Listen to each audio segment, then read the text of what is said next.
안녕하십니까.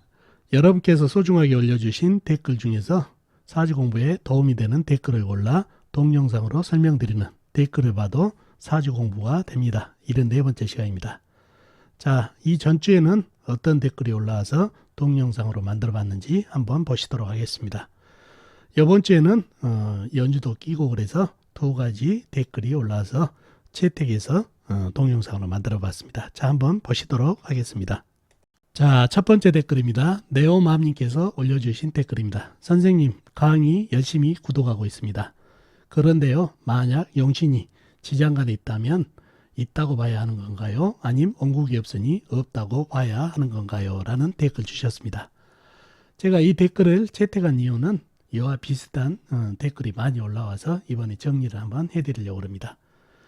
자, 예를 들어서 지장간에 사주 팔자에는 재성이 전혀 없는데 지장간에만 있으면 무재성으로 봐야 되느냐, 그런 질문. 또 사주 원국에 관성이 없고 지장간에만 관성이 있으면 무관성으로 봐야 되는지, 이런 질문을 주신다는 얘기죠. 자, 결론부터 얘기하면은 지장간에 들어있는 것도 사주 원국에 있는 거하고 같습니다. 그래서 지장간에 용신이 있으면 용신이 있는 것이고, 재성이 있으면 재성이 있는 것이고, 관성이 있으면 관성이 있는 것입니다. 그래서 사주 팔자를 풀 때 사주 팔자에 나와 있는 8자만 보시면 안 된다는 얘기죠. 지지에 있는 오행 중에는 지장간이 반드시 들어있어요. 이 지장간의 힘을 느끼셔야 사주 형국을 제대로 파악할 수 있고, 용신도 제대로 또 희신도 제대로 풀 수가 있다는 얘기죠. 사주를 제대로 풀려면 지장간의 힘을 느끼셔야 된다는 얘기예요. 이론적으로 예를 들어서 정기, 중기, 여기를 나눴을 때 보통 70대, 20대, 10이다 이렇게 배우죠. 이거는 이론이란 얘기예요.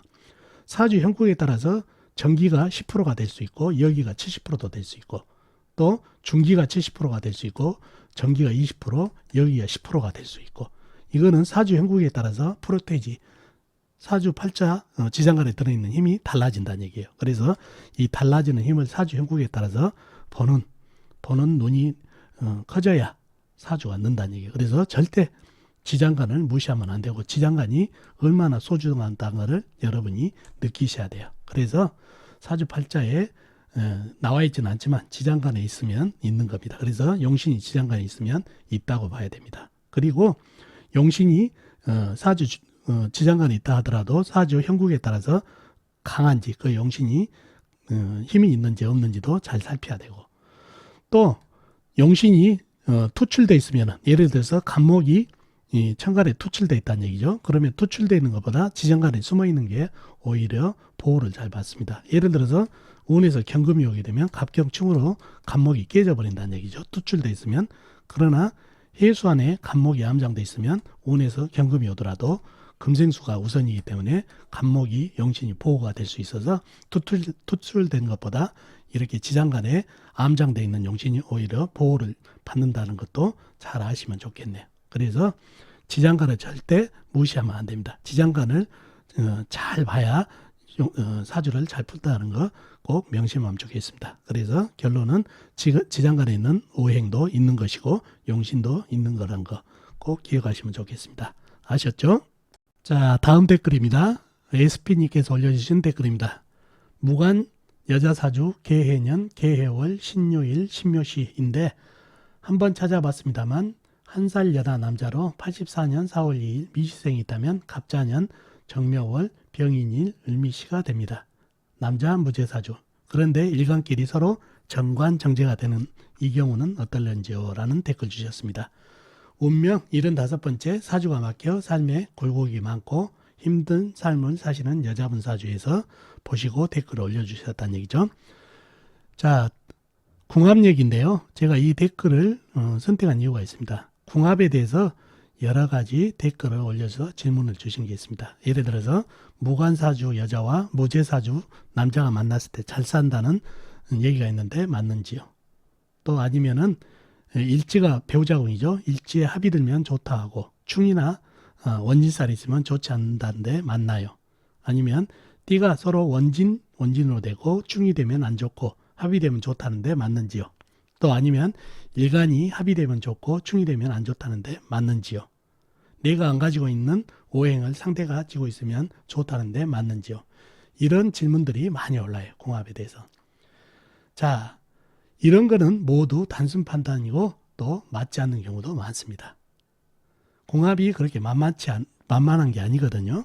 공합이라는 정확하게 보려면 그렇게 단순 판단으로 보는 게 아니라 각자의 남자, 여자 또 아니면 사업적으로 공합을 봐야 됐다면 각자의 사주에서 그 사람의 성향, 성격을 제대로 파악을 해야 되고 그 사람이 재물운은 어떤지, 이성 배우자는 어떤지, 운 흐름은 어떤지 또 알 수 있다면 그 사람이 어떤 환경에서 자라왔는지, 부모는 뭐 하는지, 학력은 어떻게 되는지 여러 가지를 다 물어서 그 사주팔자를 정확하게 파악해서 비교를 해가지고 좋다 나쁘다를 비교를 해야 된다는 얘기예요. 다른 거는 다 맞는데 예를 들어서 성격적으로 너무 맞지 않는 경우에는 또 트러블이 생긴다는 얘기예요. 예를 들어서 강대 강이 만나면은 부러진다는 얘기죠. 그런 경우라든가 여러 가지를 감안해서 공합을 봐야지 단순 판단으로 해서 공합을 보면은 맞지 않는다는 거 꼭 기억해 두시기 바랍니다. 자, 그러면 이분이 질문한 거 한번 답을 드려볼게요. 사주를 보면서. 자, 위의 사주가 여자분 사주입니다. 개해년, 개해월, 신유월, 신묘시에 태어나신 분인데요. 이 사주가 제가 동영상으로 올렸던 사주인데 이무적으로 이분이 아랫사람과 궁합을 한번 봤던 모양이죠. 이무적으로 해서. 그래서 결론은 뭐냐면은 위에는 무관사주예요. 사주에 물기운이 너무 많아가지고 또 불이 한 점도 없다니까 무관사주가 되고 이 사주는 불로 태어났는데 사주에 쇠가 하나도 없으니까 무제사주다는 얘기죠. 그래서 무관과 무제사주인데 서로를 보면은 병화일주로 보면은 남자니까 여자 일간을 보니까 신금이니까 남자 입장에서는 재성을 상대가 가지고 있으니까 좋지 않느냐. 또 상대 신금 입장에서 보면 병화가 관성이니까 정관이니까 남자 기운을 가지고 있으니까 좋지 않느냐는 질문이신데 전혀 아닙니다. 이 사주는 두 분 궁합이 너무 떨어져요. 물론 내가 부족한 기운을 서로 채워주는 건 있어요. 사주에 물바다 사주인데 나무하고 불기운이 이 사주에 첨가가 되면은 중화가 되죠. 그 다음에 이 사주는 불바다 사주인데 물하고 쇠가 들어오면 차가움을 주기 때문에 중화를 이런 거는 될 수 있지만은 사주팔자가 무관 또 운에서 이런 무관 무제 사주다 하더라도 운에서 관성이나 재성이 들어오면은 결혼을 할 수 있는데 두 사람 다 운에서 들어오더라도 받지를 못해요.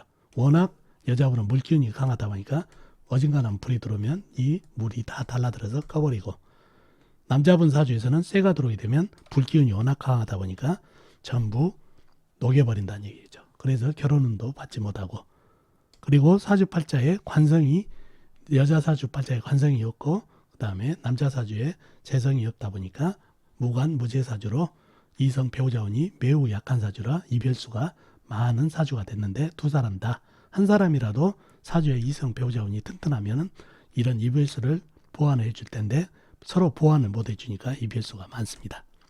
그래서 이렇게 사주팔자를 비교를 해봐가지고 이렇게 성향이라든가 이성 배우자운은 서로 어떤지 봐야 된다는 얘기죠.